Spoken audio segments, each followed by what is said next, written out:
had also a very important question related to a question which was asked by Sister Anne about the signs of the Day of Judgment. And she said about Al Mahdi, is Al Mahdi something true or is it something made up by the Shiites? And that he will be the leader of the Arabs. There are numerous ahadith in which the Prophet ﷺ prophesied the emergence of Al Mahdi. We don't call him Al Muntadhar. The word Al Muntadhar is mainly used by the Shia sect, which means awaited. We're not sitting waiting for Al Mahdi to appear. We're not hanging or suspending our religious duties and worldly activities waiting for Al Mahdi to appear to rescue the Ummah. What's the story of Al Mahdi? The Prophet ﷺ said the Day of Judgment will not occur even if there's only a few days left, 3 days in one narration, before Al Mahdi emerges or comes out. So Al Mahdi is a human being from the family, from the Prophet's family, the family of Prophet Muhammad ﷺ, from the offspring of Fatima and Ali, may Allah be pleased with them, from the descendant of Al-Husayn radiyallahu ta'ala anhu wa ardah. The Prophet ﷺ said about his name, it will coincide and match his own name. So his name will be Muhammad. And his father's name would have the Prophet's father's name, Abdullah. So he'll be named Muhammad ibn Abdullah. And his nickname or kunya will also match the Prophet's kunya, Abu al-Qasim. يُصْلِحُهُ اللَّهُ فِي يَوْمٍ وَلَيْلَةٍ. Allah subhanahu wa ta'ala will set right his affairs, will make him a righteous person overnight, and he's able to do all things.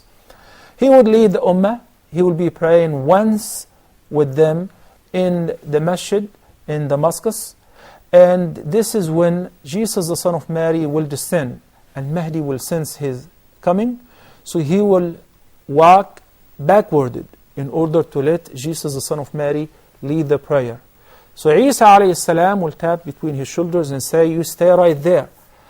I am not leading the prayer with any of the Imams of the Ummah, Prophet Muhammad sallallahu alaihi wasallam. Rather, he will join Al-Mahdi and follow him. Then afterward, Al-Mahdi and all Muslims will join Isa alayhi salam to chase the false Messiah and Masih al-Dajjal, along with 70,000 Jews from Asbahan who will be following him. They will chase them until they follow them all the way to Jerusalem.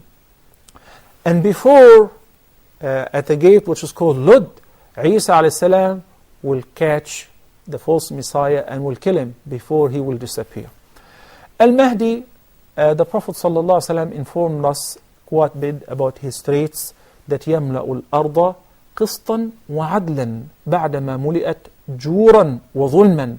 He will spread justice and peace on earth after there was mischief, corruption, and oppression has been widely spread on earth. That will be the role of Al-Mahdi. And there is another hadith which is also narrated by Imam Muslim and Al-Bukhari. Jabir ibn Samurah, may Allah be pleased with him, and his father, he narrated that once the Nabi sallallahu alayhi wa sallam, that the affairs of this ummah will remain steadfast and this ummah will remain mighty as long as there is 12 khulafa or leaders amongst them. The ummah, the mainstream ummah and Ahlul Sunnah are in a general consensus that 4 of them are Abu Bakr wa Uthman, Abu Bakr wa Umar wa Uthman wa Ali, may Allah be pleased with them. They also said Umar ibn Abdul Aziz is also one of them. And Ibn Kathir, may Allah have mercy on him, in explaining Surah An-Nur, said Al-Mahdi, Muhammad ibn Abdullah al-Mahdi, will be also one of the 12 leaders. That is entirely different than what the Shia believe in. The Shia believe that these Imams are infallible, and they believe that Al-Mahdi is somebody who was born 500 years ago. He entered into a sardab or a fissure or a cave and he disappeared after his father was killed. And he's been disappearing and hiding. So they believe that he is alive and he's been living for the past 500 years or so. And his name is Muhammad al-Askari. That is entirely refused by Ahlul Sunnah wal Jama'ah. And none of the traits of Al-Mahdi that the Prophet ﷺ applied to him or to the 12 leaders whom the Shia believe in. I hope this is clear.